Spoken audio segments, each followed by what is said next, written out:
যুদ্ধ শেষ না হতেই গাজা শাসনের পরিকল্পনা করছেন প্রেসিডেন্ট মাহমুদ আব্বাস। তার দাবি, উপত্যকা শাসনের একমাত্র যোগ্যতা রয়েছে ফিলিস্তিনি কর্তৃপক্ষের। জানান, ক্ষমতা পাওয়ার পর 1 বছরের মধ্যে আয়োজন করবেন নির্বাচন। ভবিষ্যতে গাজার সরকারে হামাসের কোনো অংশগ্রহণ থাকবে না বলেও সাফ জানিয়ে দিয়েছেন। স্বাধীনতাকামী গোষ্ঠীটিকে অস্ত্র সমর্পণের আহ্বান জানিয়েছেন আলোচিত সমালোচিত এই রাজনীতিবিদ। নতুন ব্লেন্ডে আরো রিচ অ্যারোমায় সেলন ফ্যামিলি ব্লেন্ড টে। প্রায় 2 বছর ধরে গাজা জুড়ে তাণ্ডব চালালেও ইসরায়েলের বিরুদ্ধে খুব বেশি সোচ্চার হতে দেখা যায়নি ফিলিস্তিনি প্রেসিডেন্ট মাহমুদ আব্বাসকে। উল্টো পশ্চিম তীরে বিভিন্ন সময় ফিলিস্তিনিদের বিরুদ্ধে ব্যাপক ধরপাকড় চালিয়েছে আব্বাস প্রশাসন। গত 1.5 যুগ ধরে পশ্চিম তীর শাসন করছেন মাহমুদ আব্বাস। তার শাসন আমলে নিয়মিতই ফিলিস্তিনিদের ওপর আগ্রাসন চালিয়ে আসছে ইসরায়েলি বাহিনী। 1,15,000 থেকে বেড়ে অঞ্চলটিতে অবৈধ ইহুদি অধিবাসীর সংখ্যা এখন 7,50,000। নতজানু হয়ে ক্ষমতা আঁকড়ে থাকলেও তার জনপ্রিয়তা এখন তলানিতে।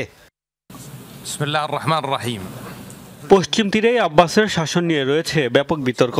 এখন হামাসকে বিতাড়িত করে গাজাতেও নিয়ন্ত্রণ প্রতিষ্ঠা করতে চান এই রাজনীতিবিদ। সৌদি আরব ও ফ্রান্সের যৌথ উদ্যোগে জাতিসংঘের সাধারণ পরিষদে আয়োজিত বিশেষ সম্মেলনে দেয়া ভিডিও বার্তায় হামাসকে অস্ত্র সমর্পণের আহ্বানও জানান তিনি।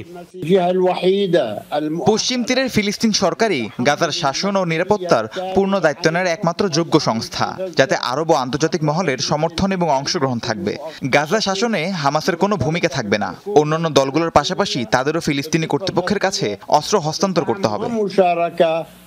এ সময় ইসরায়েলি দখলদারিত্বের নিন্দা জানানোর পাশাপাশি হামাসেরও সমালোচনা করেন ফিলিস্তিনি প্রেসিডেন্ট। আমরা দখলদারিত্বের প্রতি নিন্দা পুনর্ব্যক্ত করছি। একই সাথে বেসামরিক নাগরিকদের হত্যা ও বন্দী করার নিন্দা জানাই, যার মধ্যে 2023 সালের 7 অক্টোবর হামাস যা করেছিল তাও অন্তর্ভুক্ত। আমরা ইসরায়েলকে রক্তপাত বন্ধ করে এই অঞ্চলে শান্তি নিশ্চিতের জন্য অবিলম্বে আলোচনার টেবিলে বসার আহ্বান জানাচ্ছি।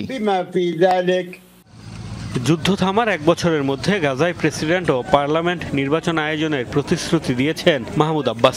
নির্বাচিত প্রতিনিধির কাছে ক্ষমতা হস্তান্তরের লক্ষ্যে 3 মাসের মধ্যে অন্তর্বর্তীকালীন সংবিধান প্রণয়নের ঘোষণাও দেন তিনি।